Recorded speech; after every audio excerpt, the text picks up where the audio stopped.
예수를 잘 믿는 것 가운데 가장 우선되는 것은 예배입니다. 예배가 바로 되지 않으면 예수를 잘 믿는다고 할 수가 없습니다. 그래서 오늘 우리가 평신도 사역자의 가운데 가장 먼저 있는 것이 예배위원회가 되겠습니다. 예배를 예배답게 드리도록 준비하고 협력하는 것이 예배위원회의 역할이라고 할 수가 있습니다. 예배 안에는 안내가 있고, 그리고 그 안에는 새가족 영접팀이 있고, 그리고 저 방송팀이 있고, 그리고 주차 차량 관리위원회가 있습니다. 이게 뭐냐면 예배를 위해서 예배를 성도님들이 잘 드릴 수 있도록 하는데 역할을 하는 것이죠. 교회 오는데 안내를 잘하고, 주차장에서 갈등이 일어나면 마음이 안 좋겠죠. 그리고 예배 순서가 이렇게 많은데 하나하나 예배에 필요한 내용들을 입력을 하고 음향을 맞추고 또 때로는 영상을 올리고 이러한 예배의 분위기를 맞춰주는 것, 이게 다 예배위원회에 속한 것입니다. 그래서 성도님들이 오직 주님과의 만남 속에서 그 기쁨을 누릴 수 있도록 도와주는 역할을 예배위원회가 해야 하는 것이죠. 뭘 내세우려고 하는 것이 아닙니다. 거기에 초점이 맞춰져야 합니다. 다음으로는 교육위원회가 있습니다. 교육위원회는 다음 세대인 어린 세대들을 말씀으로 키우는 사역을 합니다. 우리 교회는 유치부, 유초등부, 중고등부, 청년부 이런 파트가 있고, 또 여기에는 우리 전임 사역자들과 파트 사역자들이 거기에 지도를 맡고 있습니다. 각 부서에는 부장님과 교사들이 아이들을 말씀으로 가르치고 양육을 하게 되지요. 이러한 어린 그리고 청소년, 청년들을 예수님의 제자로 삼는 사역을 하는 것이 바로 교육위원회라고 할 수가 있습니다. 또한 우리 교회는 전도위원회가 있습니다. 교회의 사명 가운데 하나는 예수님께서 친히 엄히 명령하신 제자 삼는 사역, 전도와 선교의 사역이라고 할 수가 있지요. 그래서 당연히 남녀 전도의 연령별로 편성되어 있는 13개의 기관의 목적은 전도입니다. 전도와 선교를 위해서 전도위원회가 존재하는 것입니다. 그래서 1년의 행사도 중요하지만 성도의 교제도 어떻게 보면 성도들이 교회를 등록을 해서 그들이 잘 정착할 수 있도록 하는 중요한 토양이 되는 것이죠. 하지만 이를 위해서 더더욱 전도에 힘쓰는 기관이 되어야 하는 것입니다. 그 외에도 우리 각자가 매일 관계 전도를 통해서 전도의 사명을 감당하지만 공식적으로는 수요 파라솔 전도와 그리고 주일 대여병원과 그리고 희명병원 전도를 하나님이 주셔서 우리가 하고 있습니다. 그리고 작년부터는 어린이 전도 그리고 청소년 전도를 위한 토요일 날 교사들이 세소식반 전도를 감당을 하고 있습니다. 또한 교회에는 재정위원회가 있습니다.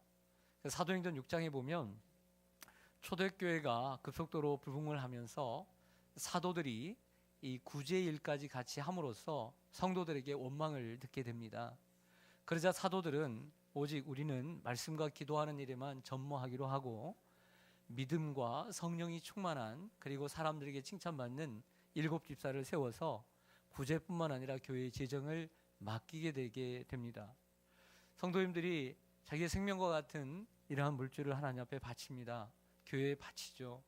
이 일들을 투명하고 그리고 선명하게 감당할 수 있어야 할 것입니다. 이를 위해서 재정위원회는 재정부는 중요한 사역이라고 할 수가 있습니다. 또한 교회는 성가위원회가 있습니다. 우리를 하나님께서 창조하신 목적은 하나님의 이름을 찬송하기 위함입니다. 다윗도 성가대를 만들어서 얼마나 하나님을 많이 찬양한지 모릅니다. 주님의 이름을 찬양하는 일은 너무나 소중한 일입니다. 예배 시간에 찬양하는 이러한 성가대들이 귀하고요.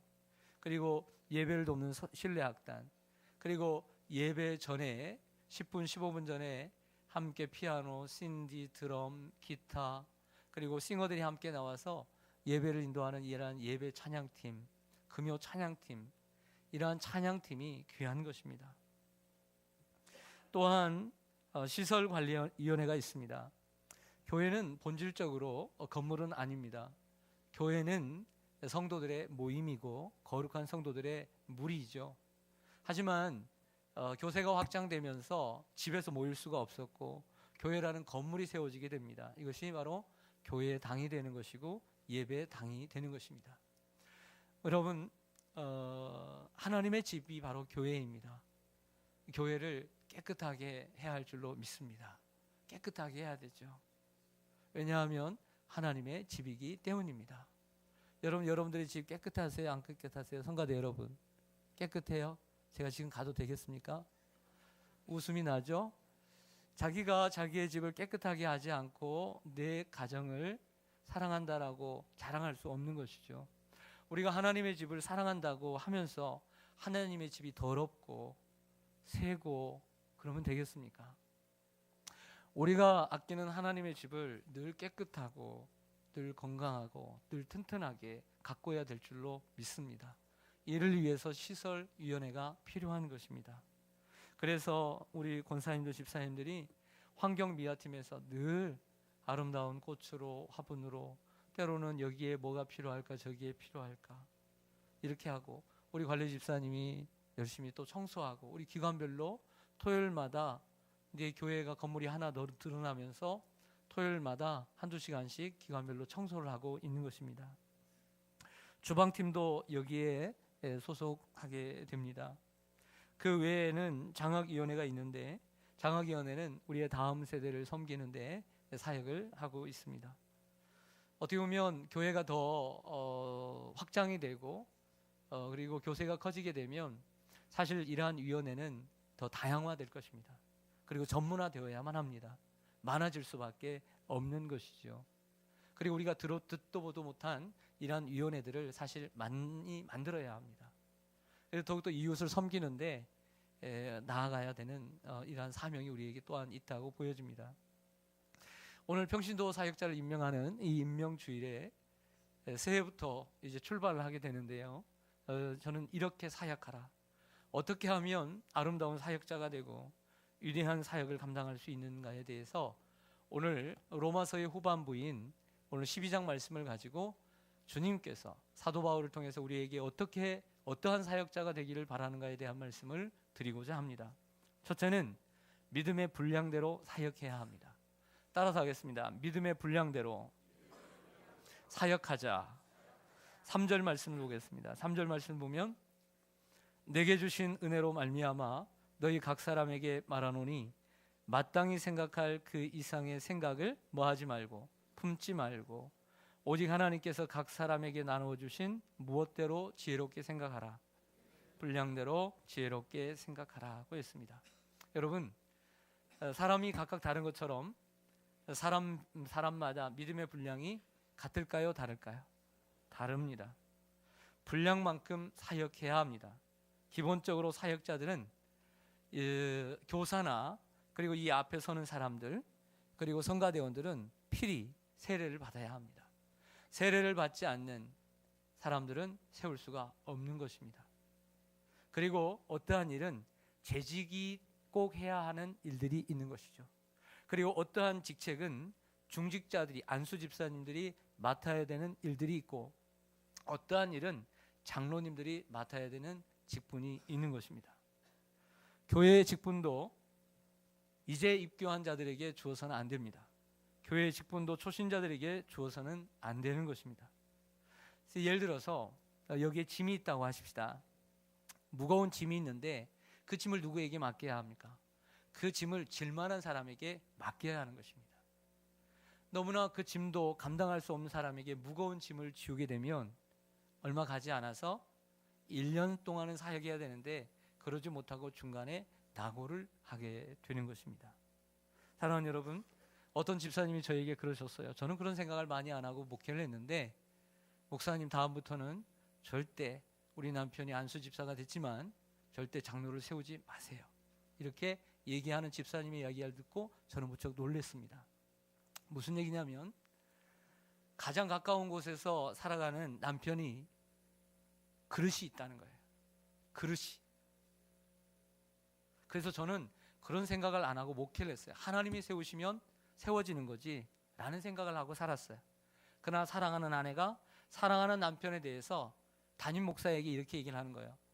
우리 남편은 장로가 될 그릇이 아닙니다. 여기까지입니다 라고 얘기하는 걸 들었습니다. 여러분, 사람들에게는 그릇이 있는 거예요. 그릇이 그런 역할을 제 역할을 해야지 과분하면 자신도 그리고 그 다른 사람들에게도 피해가 가는 것입니다. 믿음의 그릇도 다 크기가 다릅니다. 믿음의 그릇대로 쓰임 받아야 합니다. 작은 그릇을 가진 사람은 큰 그릇이 되려고 하면 안 됩니다. 하지 말아야 합니다. 그리고 하나님의 일은 믿음으로 해야만 합니다. 세상적으로 많은 학식과 견문과 경험을 많은 사람들에게 존경을 받는 사람들이라 할지라도, 높은 고위공직자라 할지라도 교회 와서는 할 것이 없습니다. 예배를 드리면 되는 것입니다. 무디 같은 초등학교도 제대로 졸업하지 못한 아이라 할지라도 믿음이 들어가면 교사가 되는 거예요. 할렐루야. 믿음으로 하나님의 일은 하는 줄로 믿습니다. 믿음으로 해야 되는 거예요. 믿음으로. 하지만 이런 경우는 있습니다. 때로는 우리의 자신의 분수를, 제 분수를 측정하는 것은 세 가지의 방법이 있습니다. 첫째는 나 자신이 나 자신을 관찰하고 측정하는 것입니다. 아, 나는 이것밖에 안 돼, 이렇게 생각할 수 있죠. 하지만 또 다른 사람이 나를 보는 관점은 또 다를 수가 있습니다.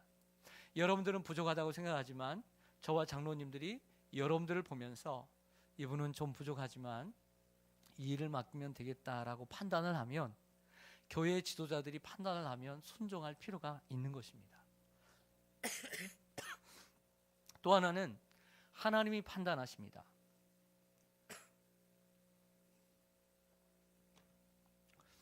성경에 보면 하나님께서 사용하시는 사람들을 보면 세상에 잘난 사람들만, 똑똑하고 부족함이 없는 사람들만 사용하셨다면 성경이 아닐 것입니다. 참 부족한 사람들을 사용하십니다. 때로는 거절하십니다. 이사야도 나는 죄인입니다. 예레미야는 나는 아이입니다. 모세는 나는 나이가 많고 말할 줄 모릅니다. 하지만 하나님이 부르실 때는 순종이라고 하는 것을 통해서 하나님이 역사하시는 거예요. 그래서 내가 생각할 때는 내가 부족해 보일지라도 때로는 하나님이 부르시면 그 순종함을 통해서 하나님의 사역자가 되는 길도 있는 줄로 믿습니다. 이게 중요한 것입니다. 믿음의 분량대로 사역해야 합니다. 그래서 점점 더 믿음의 분량이 늘어나서 내년에는 이걸 한다면 다음에는, 내후년에는 이것도 저것도 감당할 수 있는 믿음의 분량으로 넓혀가시기를 주님의 이름으로 간절히 축원합니다. 두 번째로는 지체의식을 가지고 사역하라고 말합니다. 따라서 지체의식을 가지고 사역하자. 4절과 5절을 보겠습니다. 우리가 한 몸에 많은 지체를 가졌으나 모든 지체가 같은 기능을 가진 것이 아니니 이와 같이 우리 많은 사람이 그리스도 안에서 한 몸이 되어 서로 지체가 되었느니라. 아멘. 잘 아시는 대로 여기에서 말씀하는, 서신서에서 말씀하는 한 몸이란 무엇이죠? 그렇죠, 교회죠. 항상 성경의 한 몸은 교회입니다. 그리고 교회의 머리는 그리스도고 우리는 모두 서로 다른 지체인 줄로 믿습니다. 우리의 손발과 오장육부가 서로 다른 것처럼, 크고 작지만 자기의 역할을 감당하는 것처럼 우리는 서로 틀린 것이 아니라 다른 존재입니다. 서로 다른 존재들이 함께 모여서 한 몸을 이루는 것이죠. 제가 왜 이 말씀을 드리냐면 우리는 서로 다를 수밖에 없다는 것입니다. 사역을 하면서 일단 사역의 준비가 되어 있어야 합니다. 그것은 사람들이 나와 똑같아야 된다는 생각을 내려놓아야 된다는 것이죠. 사람들이 똑같은 곳은 공산당입니다. 사람들은 자유로워야 합니다. 그 속에 아름다움이 있는 것이죠. 똑같은 은사, 똑같은 생각만 가지고 있으면 그것은 일률적이 될 수밖에 없는 것입니다. 교회 안에는 수많은 사람들이 있습니다. 나이가 많은 어르신부터 어린 아이들까지, 건강한 사람부터 병이 든 사람, 많이 배운 사람부터 그렇지 못한 사람, 집이 있고 그리고 부유한 사람, 아니면 집이 없고 조그마한 방에 사는 사람도 있습니다. 어떤 사람은 키가 크고 준수한 사람도 있고 어떤 사람은 키가 작은 사람도 있습니다. 모든 사람들이 각기 서로 다른 사람들이 교회에 모이게 되는 것이죠. 하지만 이렇게 다 모여서 교회가 되는 것입니다. 믿음이 좋은 사람도 있지만 믿음이 약한 사람도 있는 것이죠. 이게 교회입니다. 서로 틀린 것이 아니라 남이 틀린 것이 아니라 서로 다른 것입니다. 다르다고 하는 것은 비판할 것이 아니라 다르다는 것은 비판할 것이 아니라 함께 조화를 이루어 가야 될 줄로 믿습니다. 한 몸이란 서로 유기적으로 연결되어 있다는 뜻도 됩니다. 사역을 할 때 혼자서만 사역하면 안 됩니다. 사역하면 안 됩니다. 남이 아파할 때 함께 아파하고 남이 기뻐할 때 함께 기뻐하고 함께 해야 되는 것이 바로 사역인 줄로 믿습니다. 혼자 가면 빨리 갈 수 있습니다. 하지만 함께 가면 오래 갈 수 있는 것입니다. 셋째로 받은 은사를 따라 사역하라고 주님은 말씀합니다. 따라합니다. 사역을 따라 아니요 은사를 따라 사역하자. 6절에서 8절 보겠습니다. 6절에서 8절 보시면 우리에게 주신 은혜대로 받은 무엇이 각각 달라요. 네, 혹 예언이면 믿음의 분수대로, 혹 섬기는 일이면 섬기는 일로, 혹 가르치는 자면 가르치는 일로, 혹 위로하는 자면 위로하는 일로, 구제하는 자는 성실함으로, 다스리는 자는 부지런함으로, 긍휼을 베푸는 자는 즐거움으로 할 것이니라. 아멘. 여러분, 우리가 고린도전서나 이런 데 보면 사도 바울이 또 다른 은사를 많이 강조를 하지만 오늘 본문 로마서 12장 안에서만은 7가지 은사만을 얘기를 하고 있습니다. 은사는 재능이라고 할 수 있는데요, 사람마다 각기 재능이 다릅니다. 어떤 사람은 음악을 잘하고 어떤 사람은 미술을 잘하고 어떤 사람은 운동을 잘합니다. 어떤 사람은 문과 계열입니다. 암기하고 그리고 뭐 읽는 걸 좋아하는, 어떤 사람은 뭔가를 조작하고 창의적인 생각들을 가지고 있는 사람들이 있습니다. 아무리 이과를 보내고 싶어도 아니면 못 보는 거죠. 사람마다 다 재능이 다 다른 것입니다. 교회 안에서도 그런 것 같습니다. 여기서 맨 처음에 나오는 예언의 은사란 우리가 오해하기 쉬운데요, 예언이면 점쟁이처럼 무당처럼 얘기하는 것인데 그게 아닙니다. 개인의 어떤 인생사나 어떤 미래사나 혹은 역사의 어떤 징조에 대해서 얘기하는 것을 얘기하는 것이 아니라, 이 예언의 은사란 이 예언의 말씀을 이렇게 말한 것처럼 하나님의 말씀을 잘 읽고 깨달아서 통찰력을 가지고 믿음이 약한 그리고 말씀이 필요한 사람들에게 가르쳐서 그들을 하나님의 말씀 위에 세워가는 은사를 얘기하는 것입니다. 이러한 은사가 여러분들에게 있기를 원합니다. 참으로 귀한 은사입니다. 이것은 귀한 은사예요. 말씀으로 세워가는 은사는 중요한 은사입니다. 여러분, 부모도요, 자녀에게 하루 종일 한 달 내내 1년 내내 있지만 어떤 부모는 그 자녀에게 이러한 예언의 은사, 가르침의 은사가 없어서 아이들에게 가르치려고 해도 못 가르치는 부모가 있는 거예요. 아쉽죠. 뭔가를 그 자녀에게 가르쳐주고 싶어요. 조용히 앉아서 말해주고 싶어요. 근데 그런 은사가 없다면 얼마나 답답하겠습니까? 마찬가지로 교회 안에서도 영적으로 좀 훌륭한 선배가 있다면 그 후배들에게, 영적으로 작은 아이들에게 말씀으로 잘 가르치는 은사가 필요한 거예요. 할렐루야. 두 번째로는 섬김의 은사가 있다고 말씀합니다. 봉사하고 섬기는 것이죠. 봉사하고 섬기는 은사 참 중요한 은사입니다. 세 번째로는, 그리고 그 봉사하는 일은 즐겁게 하라고 말씀합니다. 세 번째는 가르침의 은사입니다. 잘 가르치는 은사를 가진 분들이 있습니다. 교육의 은사. 또 일반적으로 교단에 서시는 선생님들, 유치원부터 어린이집, 또 학원의 선생님들, 그리고 개인적으로 레슨하는 분들, 과외하는 분들, 혹은 교단에 서서 강의나 또 교수를 하는 분들, 이런 은사들이 있다고 보여집니다. 그러나 꼭 그런 교단에 서지 않는다 할지라도 교회 안에서도 얼마든지 그 일을 감당할 수 있죠. 제가 이번에 오늘 사역자 임명 교사들을 보니까 유치부, 유초등부, 중고등부, 이 교사들 가운데 3분의 2가 청년입니다. 청년들에게 고마워요. 감사하고. 참 고무적인 일이지만 제가 한편으로는 걱정이 돼요. 제가 20대 초반 때 신학을 했지만 얘들은 저보다도 아마 못할 텐데 신앙의 중심도 아직도 잘 잡혀져 있지 않고 신앙의 확신도 없을 청년들도 있을 텐데 하려고 하는 참 의지는 참 좋다라는 생각이 듭니다. 그러면서도 그 20대는 인생에 있어서 가장 고민이 깊은 시기예요. 그들도 자기 나름대로 인생을 싸우면서 그 초등학교, 중학교 학생들과 함께 한다는 것이 참 귀한 일이지만 제가 조금 아쉬운 것은 인생을 살아본 30대, 40대, 50대 세상의 중심에 서 있는 우리 성도님들이 좀 더 편하고 쉬운 일을 찾아가지 말고 그 영혼들을 돌보는 일에 그리고 인생의 선배로서 그 아이들을 가르치는 교사로 좀 많이 더 헌신했으면 좋겠다라는 생각을 하게 되었습니다.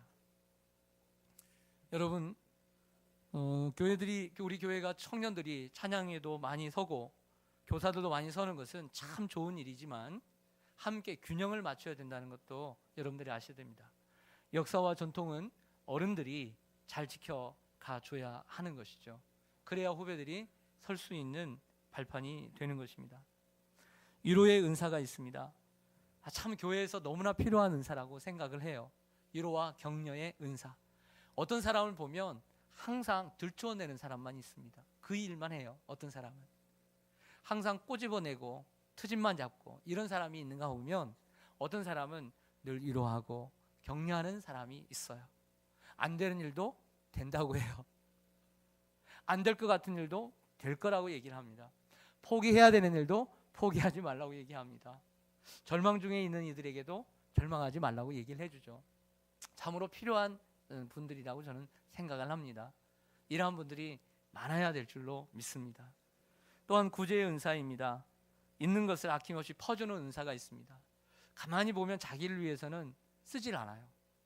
그 소중한 것을 가지고 있다가 자기를 위해서는 쓸 것 같은데 그렇게 아끼다가는 또 다른 사람들이 좀 있으면 그냥 퍼다다 주는 사람, 자기를 잘 못 챙기고 남에게 잘 섬기는 사람, 이러한 구제의 은사가 있습니다. 여섯 번째로는 다스림의 은사가 있습니다. 이 다스림을 가리켜 일반적으로 요즘 유행하는 말로 리더십이라고 얘기합니다. 리더십. 여러분, 리더십, 이 다스림은 통제하는 능력, 그리고 주도하는 능력이 있어야 합니다. 리더십에는 여러 가지 종류가 있죠. 우리 예수님께서 가르쳐 주신 우리 보통 리더십은 섬김의 리더십이라고 얘기를 하는데요. 통솔력이 있어야 하고 때로는 카리스마도 있어야 하고 그리고 섬김의 은사도 있어야 합니다. 여러분, 목사는 리더십이 있어야 될까요? 없어야 될까요? 있어야 되죠. 기관장은 해보신 분 알겠지만 리더십이 있어야 될까요? 없어야 될까요? 있어야 되죠. 구역장은 리더십이 있어야 될까요? 없을까요? 그러나 대통령의 리더십과 기관장의 리더십과 구역장의 리더십은 조금씩 다를 수가 있어요. 구역장인데 4명, 5명 아니면 많게는 10명을 섬기는데 대통령이나 되는 것처럼 군림하는 자리에서 구역장을 하면 될까요? 안 될까요? 절대 안 되는 거죠. 그 자리는 정말 낮은 자리에서 섬길 수밖에 없는 자리가 구역장 자리인 거예요. 근데 그 자리에서 마치 대대장이나 연대장이나 사단장 되는 것처럼 이렇게 행동을 하면 언밸런스인 거죠. 자기 역할에서의 리더십은 서로가 있는 거예요. 여러분, 우리가 때로는 대통령이 자리에 앉는데 본인이 그냥 양복을 벗고 걸고 이렇게도 합니다. 참 옛날에 우리가 좀 낯설잖아요. 당연히 대통령 옷 정도는 누가 옆에서 받아줘야 되고, 근데 요즘은 자기가 커피 갖다가 마시고 자기가 옷 벗고 조금 낯설기도 하지만 적응이 될지 모르지만 사람마다 자기의 어떤 역할들이 있는 것이죠. 그러나 나쁘다고는 생각지는 않습니다. 스스로 할 수 있는 것들은 하면 되니까요. 7번째로 긍휼의 은사가 있다고 말합니다. 남을 불쌍히 여기는 은사입니다. 동정하는 은사, 이러한 은사는 기쁜 마음, 즐거운 마음으로 해야 한다라고 말하고 있습니다. 여러분, 성가대 여러분, 한번 저를 보세요. 호산나 성가대 여러분, 찬양이 좋으세요? 기쁘세요? 하면서 은사가 있는 거예요. 근데 아무리 찬양을 하고 연습하고 찬양하는 게 기쁨이 없어요. 그만두세요. 교사로 가세요. 할렐루야. 전혀 은사가 없는 거다. 알았죠? 은사가 없는 거예요. 기쁨이 없다면. 근데 찬양을 하면 너무 기쁘고 좋아요. 세상 염려가 달아나는 것 같아. 주님만 보이는 것 같아. 그럼 은사가 있는 거예요. 없기를 축원하면 안 되겠죠? 교사로 가도 되는데. 이처럼 은사의 특징은 뭐냐면 여러분들이 뭔가를 할 때 기쁘고 즐거운 거예요. 여러분들이 어떤 직장을 정하고 그 직장 이거 하고 저거 하는데 안 맞는다. 은사가 안 맞는 거예요. 기쁨이 없는 것. 전업해야 돼요. 그럴 필요가 있습니다. 여러분, 네 번째로 사랑으로 사역해야 합니다. 따라서 하겠습니다. 사랑으로 사역하자. 9절에서 10절 보겠습니다. 9절에 10절. 사랑에는 거짓이 없나니 악을 미워하고 선에 속하라. 형제를 사랑하여 어떻게 우애하고 존경하기를 서로 어떻게 하며 먼저 하며. 여러분, 사역하면서 중요한 것은 하나 되는 것입니다. 사역하면서 중요한 것은 평안을 유지해 가는 것입니다. 할렐루야. 제가 목회를 열심히 알고 일주일 동안 설교를 열심히 준비해서 열심히 합니다. 근데 교회가 시끄럽습니다. 목회를 잘하는 것일까요? 못하는 것일까요? 자, 예를 들어서 여러분들의 남편이 새벽 기도에도 안 가고 새벽에 출근을 합니다. 밤 12시에 돌아옵니다. 투잡을 내서 보통은 200만 원 가져와야 되는데 500만 원을 가져왔습니다. 좋아요, 안 좋아요? 좋겠죠. 남편 빨리 죽이는 길이죠. 그런데 여러분, 아내도 열심히 집에서 일을 하고 또 알바까지 합니다. 애들도 학원이라도 한두 개 더 보내려고. 근데 집에 와서 보니 애들은 게임에, 집에 와서는 대화도 없고, 그리고 얘기하는 것이 거칠고 투정과 불평과 원망과 평안이 없고 사랑이 없으면 그 엄마 아빠는 사역을 잘하는 거예요? 못하는 거예요? 못하는 거죠. 꽝인 거죠. 교회가 사역 열심히 하면 뭐합니까? 구역이 화목하지 못하고, 기관이 화목하지 못하고, 부서가 화목하지 못하고, 교회가 화목하지 못하면 무슨 소용이겠습니까? 사랑해야 될 줄로 믿습니다. 사랑해야죠. 함께 하는 것입니다. 아름다운 사역은 하나 되는 것입니다. 사랑에는 거짓이 없다고 했습니다. 사랑은 진실해야 합니다. 진실한 사랑은 악을 미워하고 선을 추구해야 합니다. 형제에게 유익이 될 수 있는 선이라면 자신을 희생해서라도 그 선을 따르는 결심이 있어야 합니다. 진정한 사랑은 겸손합니다. 사역자는 언제나 겸손해야 합니다. 나보다 남을 먼저 존경해야 합니다. 금요일 날 밤에 철야를 마치고 심야 기도회를 마치고 집에 갔더니 MBC 연예대상을 하고 있어요. 나 혼자 산단가 나 홀로 산단가 그 팀이 8개 상을 받았더라고요. 잘 모르시는 척 하시는데 그냥 좀 아는 척 좀 했으면 좋겠어요. 거기에 박나래라고 하는 그 여자 코미디언이 최우수상을 받는데 그 수상 소감에 제가 감동을 받았어요. 이 나 혼자 산다가 없으면 저는 없을 것입니다. 이분들이 없으면 저는 없을 것입니다. 저는 아무것도 아닙니다. 그래서 저는 무엇이든 할 수 있습니다. 저는 여러분들을 위해서 무엇이든 하겠습니다. 여러분들을 웃기고 여러분들을 행복하게 할 수 있는 일이라면 무엇이든 하겠습니다. 이게 우리가 가져야 될 마음인 것이죠. 얼마나 겸손합니까? 겸손하죠. 여러분, 오늘 말씀에 보면 사랑은 먼저 하는 것이라고 얘기합니다. 남에게 이런 대접을 받고 싶다라는 생각이 들면 분명히 저 사람도 나에게 그런 대접을 받고 싶은 생각이 들어있는 거예요. 그러면 대접받고자 하는 대로 먼저 대접하는 것이 바로 율법이요 선지자인 줄로 믿습니다.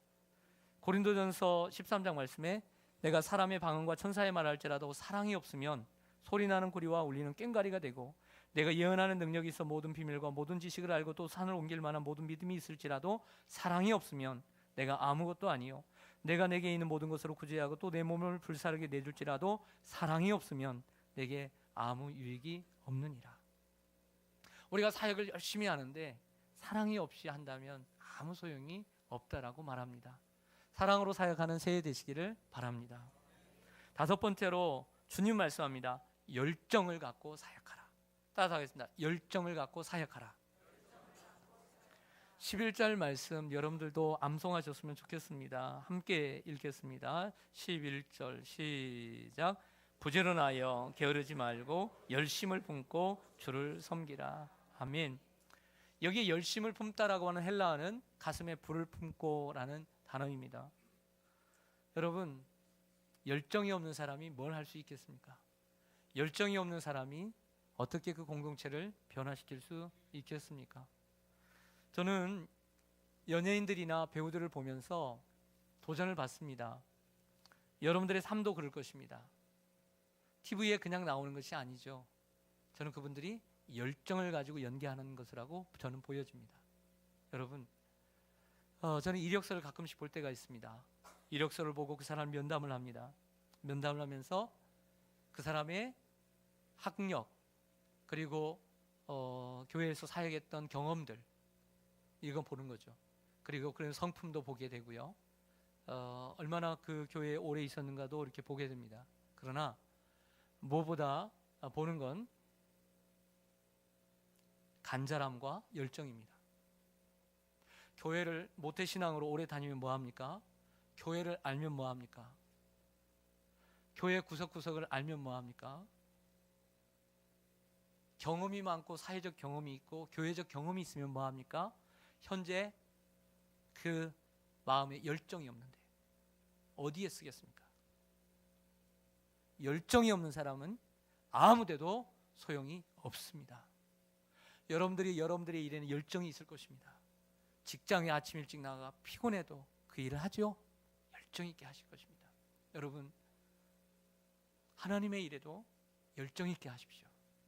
사람들에게도 비춰지기를 그 사람은 열정인 사람처럼 보이시길 바랍니다. 여러분, 열정 있는 사람이 변화시키는 것이죠. 열정이 있어야 합니다. 예수님의 삶 자체는 열정 자체였습니다. 예수님의 삶 자체가 열정이죠. 그를 따랐던 바울의 삶 자체 열정입니다. 열정. 그래서 이런 말을 할 수 있었던 거죠. 부지런하여 게으르지 말고 열심을 품고 주를 섬기라. 고린도후서에서는 이렇게 말합니다. 내가 그리스도를 본받는 자 된 것처럼 너희도 나를 본받는 자 되라. 이렇게 말할 수 있어야 합니다. 할렐루야. 안 그렇습니까? 이게 열정이죠. 생명이 없는데 어떻게 옆에 있는 사람들 뜨겁게 달굴 수가 있겠습니까? 열정이 있어야 합니다. 그리고 그 열정도 때로는 변함이 없어야 돼요. 열정도 변함이 없어야 된다. 열정이 있는데 왔다 갔다 하는 사람은 아직 어린 신앙이에요. 아직도 어려요. 참된 열정이란 꾸준하게 가는 게 열정인 줄로 믿습니다. 꾸준한 것은 참 좋긴 좋아요. 그런데 다 좋은 건 아니에요. 네. 우리 아이디가 만약에 늦게 일어납니다. 항상 깨워야 일어납니다. 늘 꾸준합니다. 1년 내내. 그러면 좋습니까? 안 좋습니까? 근데 우리 어떤 아이는 항상 깨우지 않아도 알아서 학교 가고 주일날 교회 가고 피곤해 늦게 자도 항상 아침에 깨울 필요가 없습니다. 얘도 꾸준합니다. 어떤 꾸준함이 좋습니까? 후자가 좋죠. 할렐루야. 꾸준하되 좋은 쪽으로 꾸준하시기를 바랍니다. 조금 다른 것이 많이 다른 거예요. 조금씩 달라지시길 바랍니다. 요한계시록 3장 15절 16절에 오면 내가 내 행위를 아노니 내가 차지도 아니하고 뜨겁지도 아니하도다. 내가 차든지 뜨겁든지 하기를 원하노라. 내가 이같이 미지근하여 더웁지도 아니하고 차지도 아니하니 내 입에서 너를 토하여 버리리라. 예수님은 뜨겁지 않은 열정이 없는 교회와 성도들을 못 보시겠다라고 말합니다.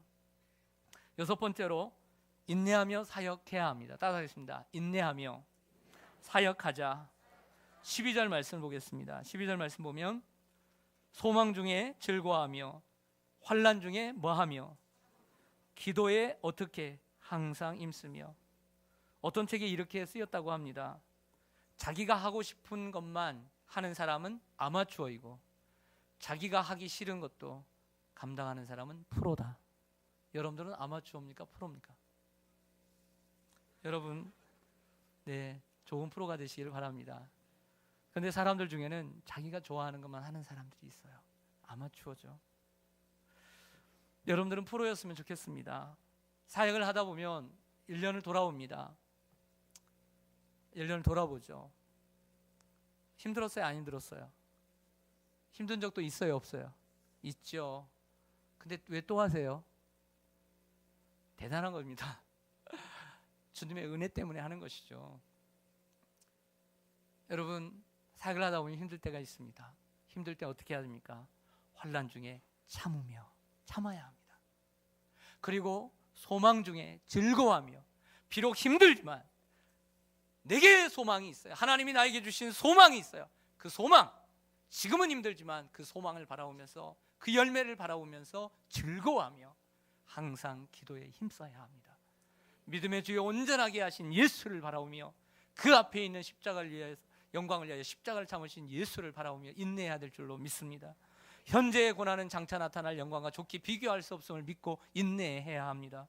우리가 선을 행하되 낙심하지 말지니 포기하지 않으면 때가 이르매 거두리라는 말씀을 붙잡고 인내해야 합니다. 눈물을 흘리며 씨를 뿌리는 자는 반드시 그 곡식단을 가지고 돌아올 것을 믿고 인내해야 합니다. 인내하며 사역하는 것, 참고 사역하라는 것입니다. 어려워도 사역하라는 것입니다. 어려울 때마다 그만두고 어려울 때마다 중단하면 무슨 일을 해낼 수가 있겠습니까? 힘들어도 십자가를 지고 가야 합니다. 힘들고 어려울 때가 오더라도 주님을 바라보면서 인내하며 사역하는 저와 여러분 되시기를 주님의 이름으로 간절히 축원합니다. 마지막으로 나누면서 사역해야 합니다. 따라하겠습니다. 나누면서 사역하자. 13절 말씀 보시면요, 성도들의 쓸 것을 공급하며 손 대접하기를 힘쓰라고 했습니다. 여러분, 내 식구에게, 내 가족에게 잘해야 될까요? 이웃에게 잘해야 될까요? 네, 먼저라는 단어를 넣겠습니다. 그러면 내 가족에게 먼저 잘해야 될까요? 내 이웃에게 먼저 잘해야 될까요? 그렇죠. 여러분들의 남편, 이런 남편이 있더라고요. TV 보니까, 다큐멘터리 보면, 이번에도 보면 막 마을 이장인데 자기 아내는 막 산에다가 나무에 심었는데 거기다가 거름을 막 주고 있는데, 어디 가서 전화를 오니까 아내 혼자 막 비료 주고 있는데도 나물라라고 가서 남 도와주고 사람들에게 인정받고, 그런 이장이 있더라고요. 보셨죠? 그런데 그런 남편 좋아요, 안 좋아요? 그렇죠. 누구에게 먼저 잘해야 돼요? 내 가족에게 잘해야죠. 내 가족에게. 성경도 말합니다. 갈라디아서 6장 10절에 보면, 그러므로 우리가 귀에 있는 대로 모든 이에게 착한 일을 하되 더욱 믿음의 가정들에게 할지니라. 여러분, 우리 세상에 사람들이 많습니다. 시온산교회 성도인 사람도 있고 아닌 사람도 있는데 누구에게 먼저 잘해야 될까요? 시온산교회 성도들에게 잘해야 돼요. 할렐루야. 우리 성도들에게 잘해야 되는 거예요. 바울이 로마서를 쓸 당시만 해도 예수 믿는 사람들이 대부분 극빈자였다고 합니다. 호텔도 없고 모텔도 없고 뭐 연희숙도 없는 그때에 많은 순회 전도자들이 자꾸 교회로 오는 거예요. 자기 먹을 것도 넉넉지 않고 애들하고 함께 잠잘 방도 넉넉지 않은데, 순회 전도자들이 오니까 믿음 있는 그 교회 식구들이 자기 방을 내주고 먹을 것을 줘야 되니까 얼마나 불편해요. 그 일을 계속하면서 때로는 불평이 생길 수도 있었겠죠. 그러나 바울은 말합니다. 불평불만하지 말고, 그리고 가진 것을 나눠주면서 대접하기를 힘쓰라고 말하고 있는 것이죠. 때로는 우리가 힘들 때가 있습니다. 하지만 우리의 것 부족할 수도 있지만 함께 나누면서 사역을 할 때 더욱더 큰 시너지가 일어날 줄로 믿습니다. 성도 여러분, 오늘 이 사역자 명단에 있는 분들에게만 말씀드리는 것이 아니고요, 없는 분들도 우리의 신앙생활은 다 동일합니다. 교회 생활뿐만 아니라 일반적인 삶도 같은 원리라고 생각을 합니다. 오늘 주님이 말씀하신 대로 이러한 사역의 원리를 따라서 새해에도 기쁨으로 사역하시기를 바랍니다. 믿음의 분량대로 지체의식을 가지고 받은 은사를 따라 사랑으로, 그 열정을 갖고 인내하며 참고 어려워도, 그리고 나누면서 사역하는 사역자들이 되시기를 주님의 이름으로 간절히 축원합니다. 아멘. 기도하겠습니다.